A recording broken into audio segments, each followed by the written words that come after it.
perdre ça. Je me battrai sans répit.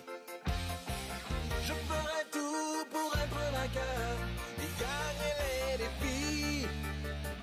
Il y a des choses intéressantes. Tortank édition 1. Et tu as le Célébration, la réédition pour les 25 ans de Pokémon.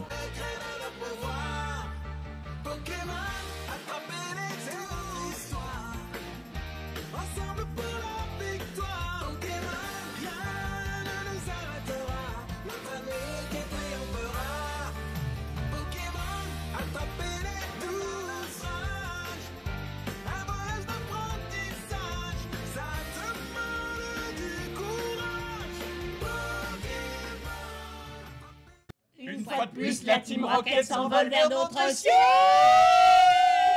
La Team Rocket décolle vers d'autres cieux. Salut les amis, nous voici à Welkenrad. Welkenrad? C'était quelle année Welkenrad? Ah oui tiens, 1991. Ah ouais, mais on fait quoi ici alors? Voilà.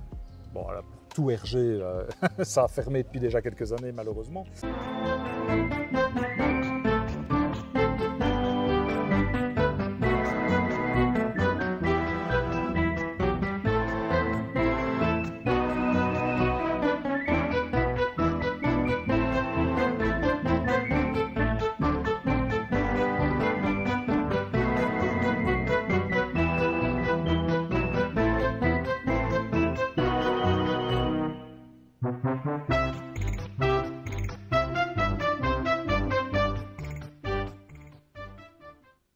Mais non, on est chez Belgium Card Games, une boutique Pokémon, d'articles Pokémon et de TCG, donc les jeux de cartes à collectionner.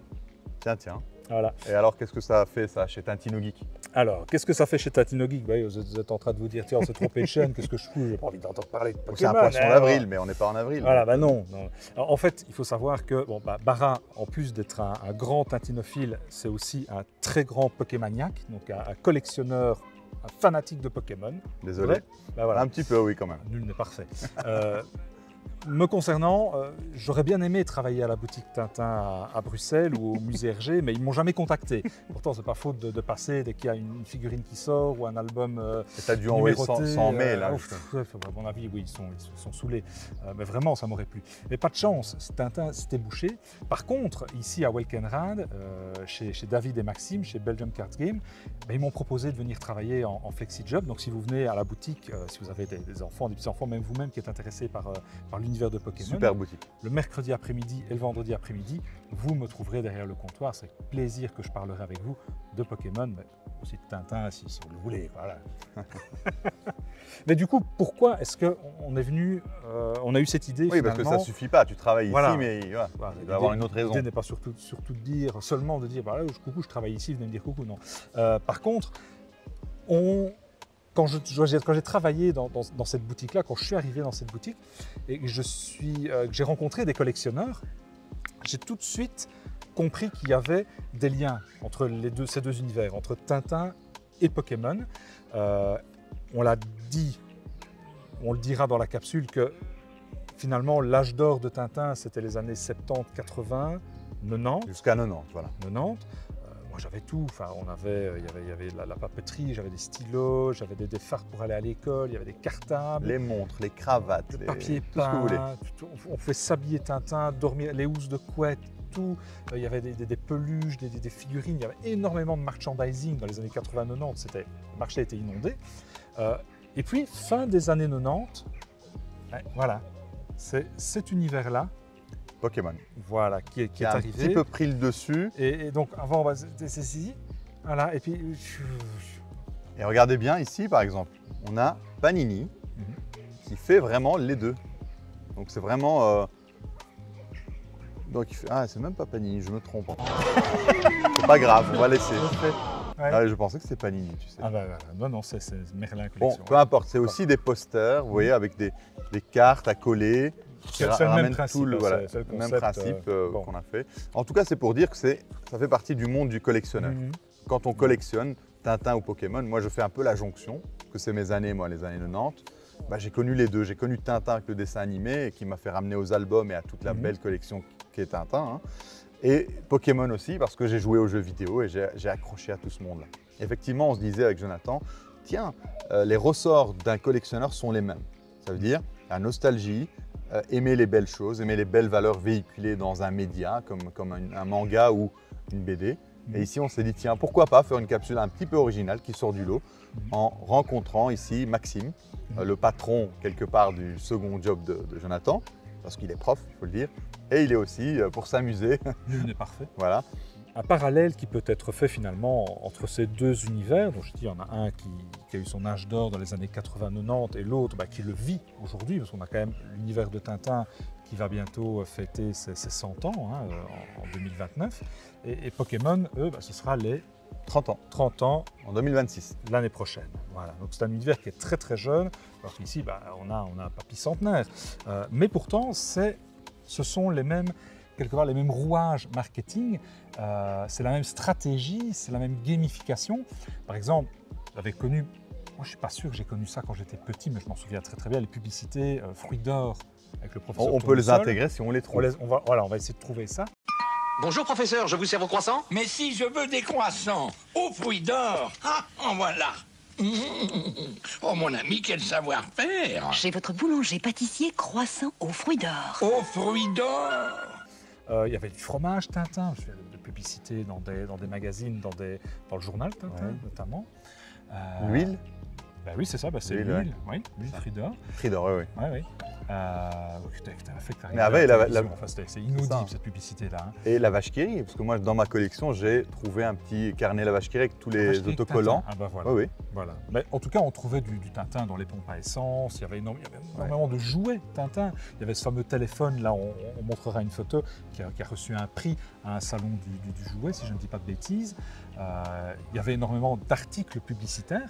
Et finalement, tout ce qu'on trouvait dans les années 70, 80, 90 sur la thématique de Tintin, sur la thématique de la tintinophilie, on la retrouve aujourd'hui dans l'univers Pokémon, où Pokémon se retrouve sur les petits fromages, type Babybel. Les mêmes marques, des fois, voilà, c'est marrant. Les petits verres, les verres à moutarde, etc. Donc, ça, oui, parfois les mêmes marques. Et donc, voilà, il y a un point commun ici qu'on retrouve, et on a un autre, et je pense que tu vas bien en parler, c'est ce côté édition limitée, un peu numéroté, etc. Qui, chez Tintin, on le retrouve depuis les Pixies, depuis vraiment toutes les figurines et les objets dérivés d'époque. Principalement sur la para-BD, oui. La para-BD, c'est un peu sur la BD récemment peut-être, avec Lotus Bleu, édition limitée, où on a les 100 premiers exemplaires, ou les 1500. Donc ça se retrouve beaucoup aussi chez Pokémon. D'ailleurs, on surfe essentiellement sur ça. Tout est quasiment édition limitée. Il faut courir acheter, tu travailles maintenant dans la boutique, la dernière édition qui va bientôt nous... Il y a des collectionneurs de Pokémon qui font la file à 5 h du matin devant un magasin de jouets pour essayer d'avoir absolument le dernier item, le dernier coffret d'une série qui vient de sortir. Tout à fait. C'est stupéfiant, mais ça me fait penser un peu à nous finalement quand on est allé faire la file devant le musée Hergé et devant la boutique Tintin à Bruxelles pour avoir le Lotus Bleu recolorisé. Après, il n'y avait pas le même monde, c'était pas le même engouement, c'était pas la même population, mais quelque part, il y a aussi cette côté gamification qu'on peut retrouver à la fois dans Pokémon, où eux, c'est toute l'année, 2-3 fois par mois, et nous, ça arrive une fois par an, une fois tous les 2 ans, quand il y a un événement autour d'un album qui est réédité, reproposé, et qui en découle, ou d'une figurine bien particulière. Tout à fait, et en découle le phénomène de la spéculation. Les Ouais. prix explosent parce que c'est des éditions limitées, les gens essaient d'en avoir plusieurs pour les vendre trop cher. On a la même chose x10 ou x100 dans le monde de Pokémon et dans ce monde de collection. Et ça, c'était quelque chose que j'appréhendais pas du tout quand je suis venu travailler à la boutique. C'était cet aspect spéculatif et je pensais que c'était réservé à d'autres produits qu'aux cartes à collectionner. Donc j'ai bien appris. Mais ça, il y a un parallèle finalement à faire aussi avec les figurines de collection, les fameuses Pixies qu'on a présentées dans nos capsules des trésors de Tintin, les petites figurines limitées, numérotées. On retrouve ça aussi sur finalement le merchandising et les produits Pokémon. Et donc du coup un autre lien qui peut être fait entre les deux univers, si on pense de nouveau aux figurines de collection, on sait que ces figurines, elles sont faites par des artistes. C'est Alexis Poliakov, c'est Marie Leblond. Et on a des collectionneurs qui collectionne l'un ou l'autre ou les deux, mais parce qu'il y a justement la patte de cet artiste-là. Exactement. Sa vision du personnage de bande dessinée, Tintin en l'occurrence, mais par exemple Marie Leblond et Alexis Palikov ont travaillé aussi sur d'autres héros, d'autres figurines, d'autres licences. Et bien chez les collectionneurs de Pokémon, Exactement la même chose. c'est un peu la même chose. Ouais, Tu peux avoir des collectionneurs qui vont dire tiens, moi je vais collectionner telle série, d'autres qui vont dire bah, tiens, moi c'est tel Pokémon que j'aime bien, donc je veux toutes les cartes de ce Pokémon-là. Et puis d'autres qui diront mais moi, il y a cet artiste-là qui a représenté un Pokémon que j'aime bien, mais j'aime bien sa patte, j'aime bien sa Et manière on de a des dessiner. centaines et on les connaît tous. Voilà. Vous avez Arita, le maître, et vous en avez plein d'autres. Et parfois, on collectionne que la patte de cet artiste-là. Alors, c'est des cartes, ça vous paraîtra peut-être fou, mais en fait, la plupart des vrais collectionneurs reconnaîtront directement la patte de leur artiste dans les cartes Pokémon, sur des milliers de cartes existantes. Donc, effectivement, ça ressemble.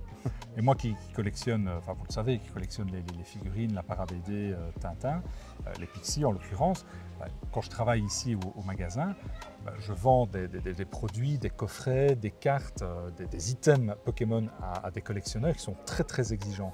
Et ça me fait rire parce que souvent je leur tends un produit et puis ils le regardent, ils l'analysent, ils cherchent le moindre petit défaut, puis parfois ils me le rendent presque en s'excusant, en disant excuse-moi Jonathan, est-ce que tu peux pas aller voir parce que celui-là il a un petit trou dans le scellage, il y a un petit défaut là. Et je dis, ne te tracasse pas. Je dis, la dernière fois que j'ai été au musée Hergé pour la dernière témoigne. série carte de vœux plomb, la vendeuse, elle a dû m'en ouvrir 10 ouais. avant que je trouve la figurine qui pour moi était picobello, quoi. C'est vrai, c'est vrai. J'étais un peu ennuyé, mais en même temps je me dis, en tant que collectionneur, on veut se faire plaisir, on doit avoir un produit nickel. Donc, et je pense que c'est ça aussi que Maxime apprécie. Il sait que je ne suis pas, je suis pas de la génération Pokémon, mais je suis assez sensible au fait que les collectionneurs veulent quelque chose de bien, ils veulent quelque chose de beau. Tu es toi-même atteint de cette Voilà, collectionnite et on aiguë. prend le temps et donc de leur faire tu plaisir. comprends parce que l'autre qui a ce même virus. Je voudrais la même chose pour moi. Voilà. Tout à fait. Et donc, vous allez voir, je vais montrer quelques objets de ma collection avec Maxime. Alors, c'est la collection Pokémon, donc soyez indulgents, on est sur Tintino Geek. Mais c'est pour un petit peu montrer les deux facettes du même phénomène, la collection. Allez, merci. N'oubliez pas de vous abonner, de liker, de commenter. Ça nous fera super plaisir. Puis ça nous permettra de voir si le contenu qu'on vous propose vous plaît. Attention, voilà Max. Et de passer à la boutique. Maxime, À bientôt à les bientôt amis. sur Tintino Geek.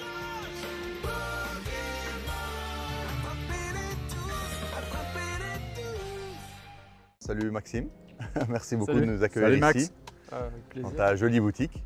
Peut-être tout d'abord nous présenter un petit peu la boutique et toi, Ouais, bien en tant que sûr. collectionneur. La boutique ici, du coup, comme on disait à Welkenrad, donc on l'a ouverte ici il y a 3-4 mois maintenant. Et le concept c'était simple, c'est avoir un pied à terre en fait, du coup dans notre beau pays, pas juste faire de la vente en ligne, faire de la vente aussi sur place, proposer des produits, une expérience finalement de collectionneur pour les collectionneurs, pour les cartes, pour le scellé, pour tout, pour l'Orcana. L'idée c'était vraiment de rassembler autour du TCG. On a ouvert la boutique et on s'est dit Welkenrad, c'est un endroit qui est parfait pour ça. Tu parles des collectionneurs, on a vu aujourd'hui l'événement. Tu as eu la superbe idée que personne n'a eu avant, parce que j'ai bien vérifié, Ouais. de rassembler les 3 voix mythiques C'est ça. de la Team Rocket dans le dessin animé Pokémon. Le fameux James, Jesse et Meowth. Meowth. Les 3 réunis pour le meilleur comme pour le pire. Donc voilà. Oui, parce que hier, qu'est-ce qui est sorti? Que les collectionneurs Pokémon attendaient. C'est Team Rocket. Voilà. Exactement. La série Team Rocket. Écarlate et Team Violette, Rocket. 10. EV10. Rivalité destinée. Et on voulait un petit peu savoir, est-ce que chez un collectionneur, que ce soit de Pokémon ou de Tintin, est-ce qu'il y a des points communs? Et donc c'est je une bonne veux question. que tu parles de toi en tant que collectionneur maintenant. Ok. Alors moi j'ai repris la collection quand? C'était il y a 8 ans, c'était pour la sortie de Pokémon Go, le jeu où tout le monde devenait fou et que les gens traversaient n'importe comment. C'est sur cette carte par exemple pour savoir où sont les Pokémon et quand les capturer. Mais d'un coup comme ça on rafraîchit. Il y a l'Oclas.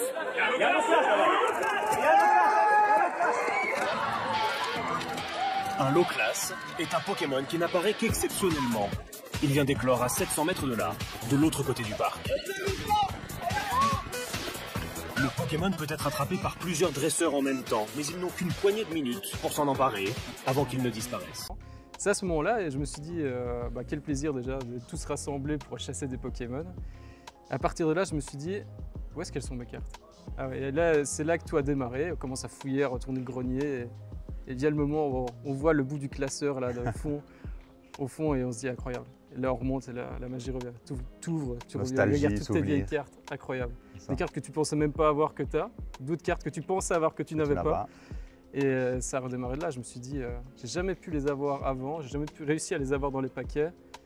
C'est le moment de les avoir. C'est fou, hein. Et c'était il y a 8 ans déjà. Et c'est un virus. Une fois qu'on s'accroche à ça, on n'arrive plus Ça à s'arrête arrêter. pas. Là, ça fait 8 ans et c'est parti en cacahuète. Maintenant, il y a une boutique, il y a Ah, Pokémon partout et je vis c'est dans ça. Pokémon. Je baigne dans Pokémon là, depuis 2 ans avec la société. Et magique. Magique. Donc Pokémon, ça a commencé avec un jeu vidéo. C'est le début. Puis effectivement, tout a dérivé. Les cartes, aujourd'hui, on en parle beaucoup, mais il y a aussi les peluches, donc les cartes, les jeux vidéo, les mangas. Et du coup, en Europe, en France, Belgique, c'est 1999. 99, voilà. Et au Japon, 95, 96. Ça n'a pas du tout pris comme on pouvait penser. Hein. C'était très confidentiel. C'était les Pocket Monster. C'était Voilà. pas encore Pokémon. Et ça a été repris après sous la licence Pokémon. Et là, ça a commencé à cartonner. Le bombardement est intensif, les monstres de poche s'attaquent à l'Hexagone. Figurines, montres, porte-clés, cartes Tamagotchi, POG, déjà une cinquantaine de produits dérivés ont envahi le marché. Au Japon et aux États-Unis, les jouets dérivés ont rapporté plus de 30 milliards de francs. Et c'est pour ça que les vieux items, les vieux coffrets, les vieilles cartes sont très difficiles à trouver ou alors en bon état parce que justement à l'époque, personne n'imaginait que ça allait prendre Exactement. voilà, une telle importance et que la nostalgie faisant, aujourd'hui des collectionneurs recherchent ces items des années 90. Donc moi j'ai ramené quelques collections, quelques items que j'ai moi, Allez. pour un petit peu montrer Là, c'est le moment, là. Il faut garder les yeux. Là. voilà, comment on peut se rapprocher de Tintin. Alors ici, est-ce que tu reconnais ce classeur? Forcément, le set de base, Voilà. dans le classeur d'origine. C'est un classeur de vraiment 1999, quand c'est sorti la première série de collection Pokémon. Donc c'est un peu comme si je parlais de Pixie pour les petites figurines Tintin, les premiers produits dérivés Pokémon. Et là ici j'ai toute la collection donc, des cartes, les 102 cartes. Donc on commence avec les holographiques. Ah, Dracofeu, voilà. Voilà, Après, voilà, le logo mythique. Salamèche, bon, on a compris mes préférences. C'est ça. Et puis effectivement on a les 16 holographiques jusqu'à là. Et puis après, voilà, c'est les 102 cartes, on va pas tout regarder. Mais ça, on voit ici un logo, c'est quoi? Première édition. Édition 1, Ouais. parce qu'il y a plusieurs éditions. Donc ça, c'est la première série, set de base. Mais toi, je pense que tu m'as ramené aussi un objet incroyable qui est juste après, qui est venu Ah oui. une collection C'est après. parti là. Avec la valise Team Rocket, qui est Wow. évidemment bien signée. Qu'est-ce qui se cache à l'intérieur? oui. Ah ouais, un bout Signé par les d'histoire. 3 doubleurs. Hein. C'est le moment pour un peu d'histoire. Ah, c'est chaud, hein. Attention.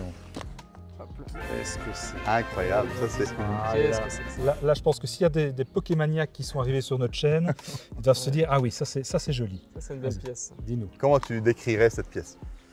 Oh, bah écoute, c'est la continuité logique finalement des 151 premiers, c'est Jungle. Et ça, c'est une pièce de musée aujourd'hui. Des pièces qui sont Exactement. de plus en plus rares.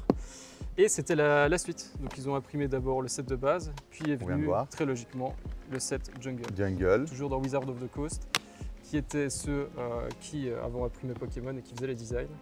Donc magnifique. C'est la suite, donc depuis ça ne s'est jamais arrêté. Dites-vous qu'il y a quasiment combien de séries par an? Enfin, 3, 4 séries? Bah écoute, ici tu as plus ou moins une série tous les 3 mois, plus une demi-série qui vient se mettre tous les 40 jours. Donc ça va très Dites-vous depuis 30 ans. ça Et, n'arrête pas. le jeu de cartes à collectionner suivent les jeux vidéo. Exactement. C'est ça. Donc moi j'ai ramené quand même quelques jeux pour agrémenter Quelques le jeux, tout. oui, évidemment. Donc ça c'est la fameuse Game Boy, la première qui est sortie. Quelques petits, On hein. connaît bien. Hein. Ah ouais. Ça, j'ai eu ça. Ça, on a vécu ça. Ouais. Et Avec les jeux l'écran Pokémon. qui était toujours tout noir. Et je Ah, me mais rappelle ça- sur l'autoroute en train d'attendre les lumières pour voir quelque chose pour avancer dans On la se quand- demande quand comment on il y a avait fait un- pour y jouer. Hein. Ouais. Si tu jouais dehors et qu'il y avait un peu de soleil, c'était la Tu galère. as limite quoi. une lampe de poche et jouer avec. Donc les deux premiers jeux vidéo, rouge et bleu, Avec évidemment, encore une fois, le Dracofeu. voilà, qui Ouais. étaient noir et blanc hein, finalement, qui suivaient un petit peu la Game Boy normale. Et ça suivait le set de base. Enfin, tout ça un petit peu corrélé chez Pokémon. On sort un jeu vidéo, on sort des cartes qui vont avec, et depuis maintenant 30 ans, ça n'arrête. Un an après est venu Jaune, donc qui est venu agrémenter un petit peu la collection, et on avançait dans les séries. Et puis après, je ne peux pas tout montrer, mais on avait le or, argent et cristal, qui est Incroyable. très difficile à avoir aujourd'hui. Les collectionneurs le savent, ça c'est le or. Magnifique. J'ai Alors, aussi- on va pas donner les noms des Pokémon parce que là on va définitivement Perdre perdre tout le les monde. quelques abonnés qui sont encore sur la vidéo. Donc ça c'était sur la Game Boy Color Oh la claire. et la Le Game Boy cristal dedans, Pokémon. en plus, hein. Et le cristal dedans. Incroyable. Ça voilà, c'est pour les nostalgiques c'est quelque chose. Mais on va pas s'étaler. L'idée, c'est de dire, voilà, il y a eu ça, et attention, je vais quand même ramener ça. Hein, pour les tintinophiles, Ah oui, on va en parler. l'équivalent, c'était Ouais. les jeux Game Boy Tintin. Il y en a eu nettement moins. Hein. Voilà, oui, oui, Tintin au Tibet, le Temple du Soleil. Ah, c'est des jeux super, qui- c'est des qui superbes avaient- cartouches. Exactement. Et après, il y a Je eu peux ça. regarder un Oui, peu à bien quoi ça sûr, ressemble derrière? bien sûr. Ok. C'est considéré comme enfin, c'est un des jeux les plus compliqués de l'histoire du jeu vidéo. Ah ouais, c'est Ouais, pas ouais, C'est le joueur du grenier qui en avait fait une capsule il y a quelques années. Tintin au Tibet, je m'en souviens très très bien. Ça l'a rendu aigri, c'est ça. Voilà, Il a changé depuis. tout à fait. Oui, c'est- Putain!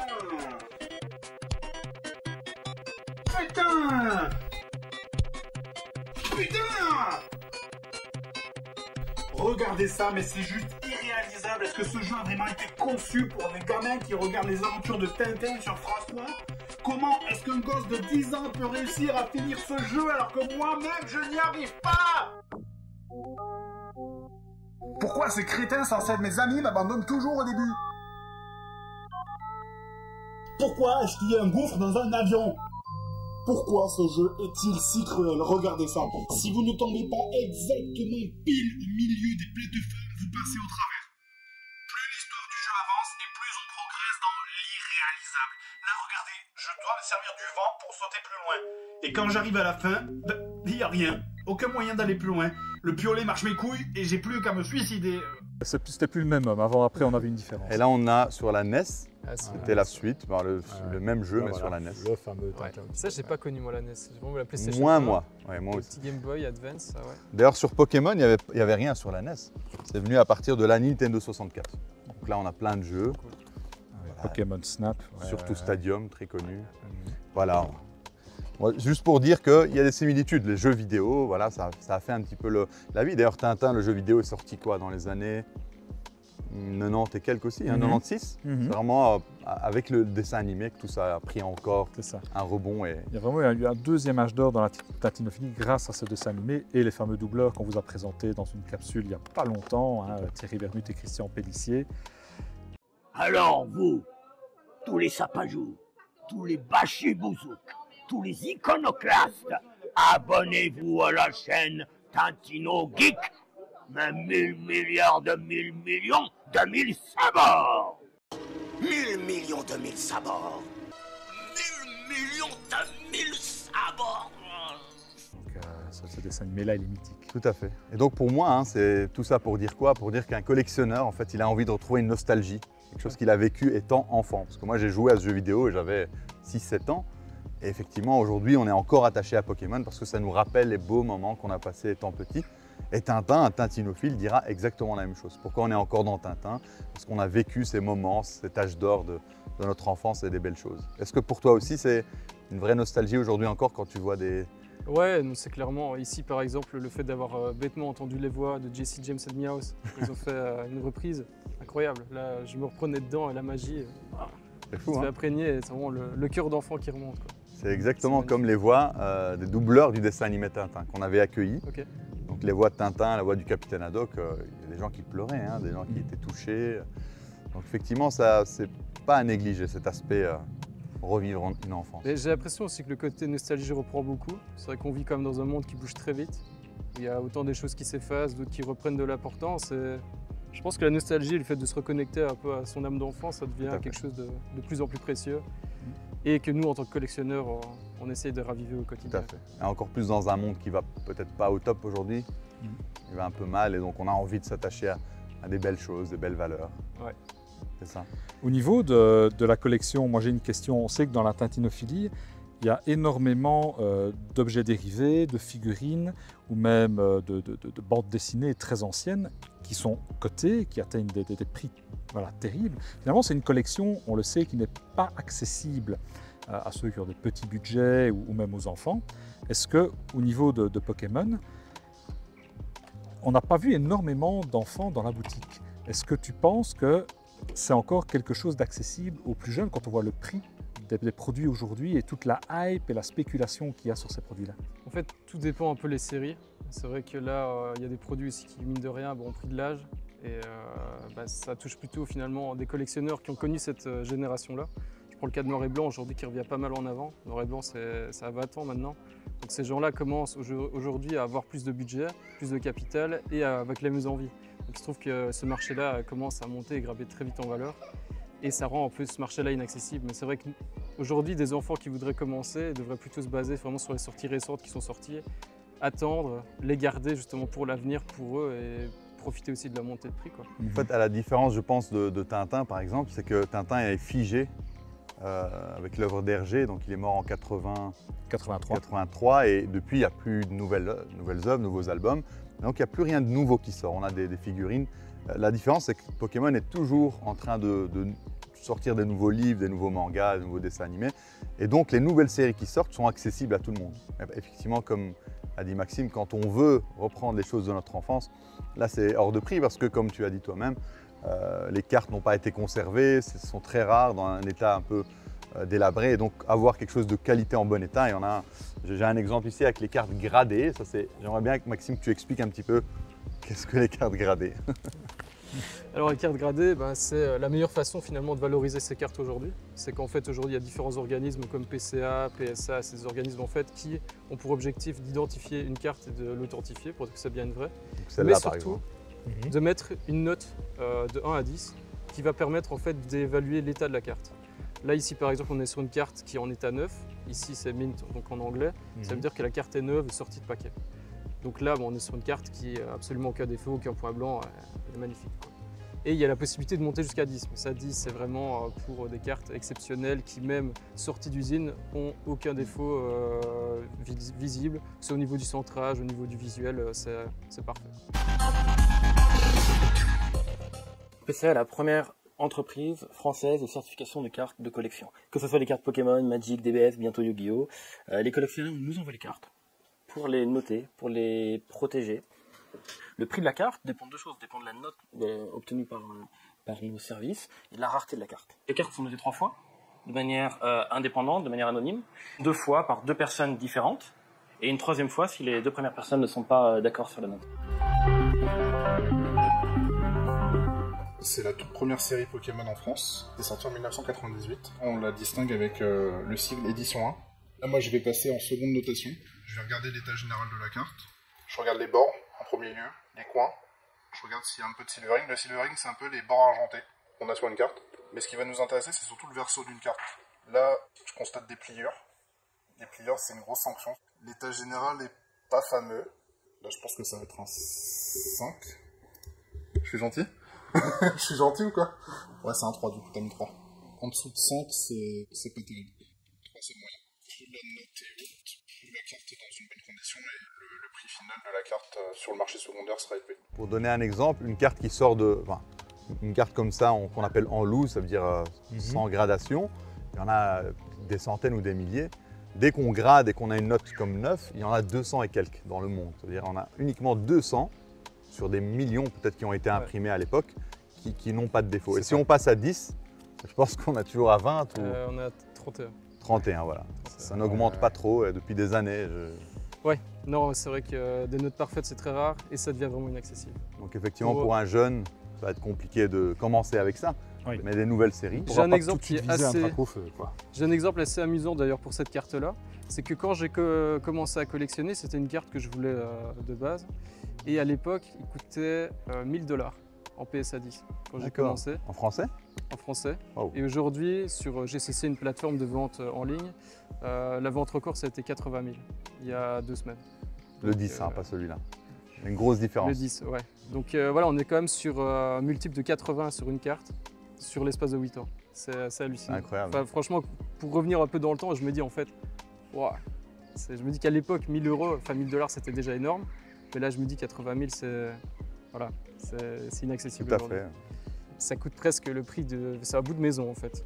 C'est ça, hein, voilà. Fou. Et voilà, toutes les cartes...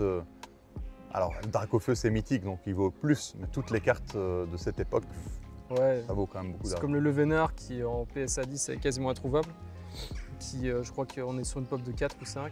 Et qui aujourd'hui câline aussi les 100 000 €. Un 950. 950. Dernière chance, une fois, 2 fois. J'adjuge cette fois. Adjuge à 950.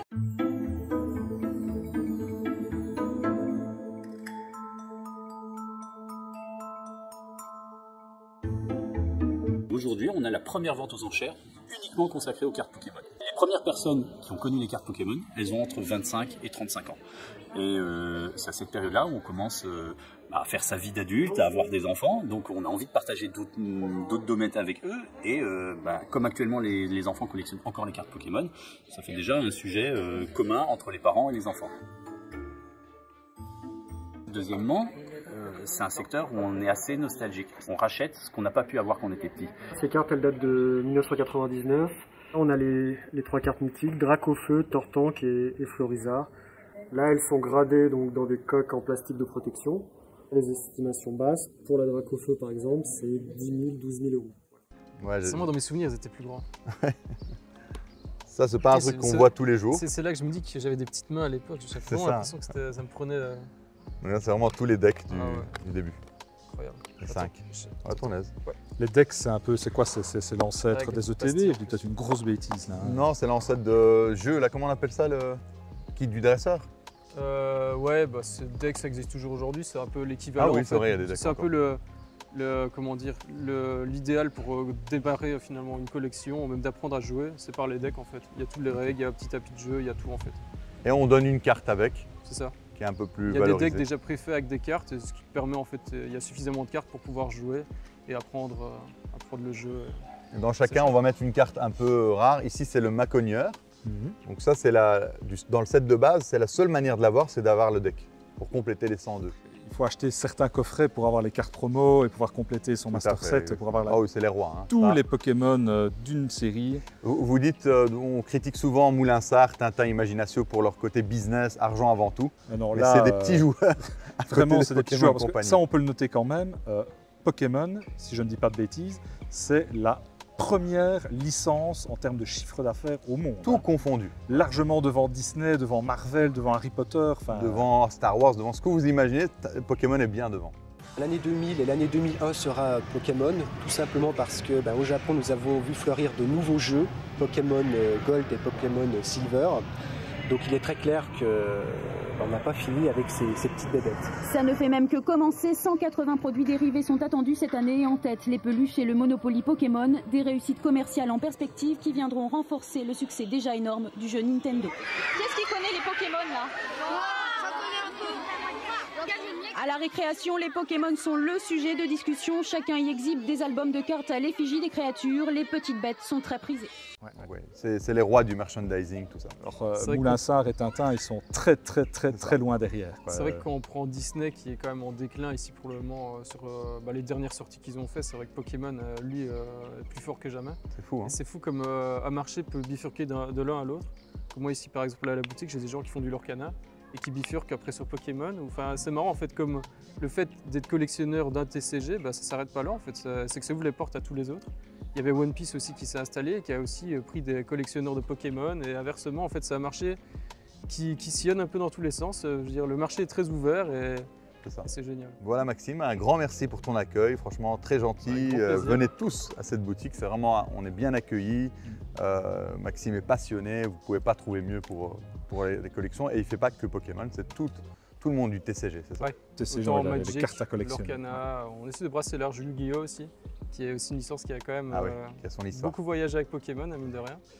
Et voilà, c'était un plaisir aussi de pouvoir faire la rencontre un peu de l'univers de Tintin, qui finalement est le prédécesseur de Pokémon à sa manière. Exactement. Ah oui, on peut dire ça. Et voilà, donc c'est marrant de partager un peu deux univers qui, aux premiers abords, on dirait, n'ont rien en commun, et finalement, ils ont tout à partager. On va voir, dans 5 minutes, on va dire que finalement, Tintin et Milou, ils ont inspiré Sacha et Pikachu. Hein. oui. Milou, ce serait plus vite mis, à mon avis. Merci Adimax. Avec grand plaisir. Allez, à très bientôt. À bientôt.